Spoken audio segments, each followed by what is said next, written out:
Ерата на британскиот премиер Кир Стармер заврши откако денеска ја соопшти неговата оставка.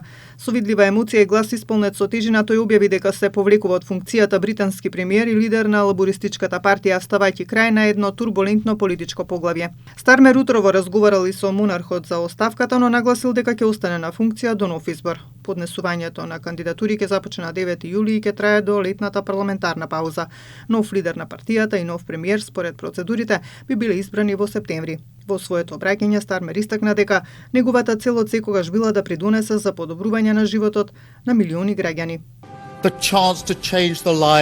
Влегов во политиката за да добијам можност да ги променам животите на милиони луѓе на подобро. Падот на Стармер е паралелен со подемот на Енди Бернај, популарниот градоначалник на Манчестер, кој неодамна победи на дополнителните избори и влезе во парламентот, што е претпоставка дека може да стане премиер.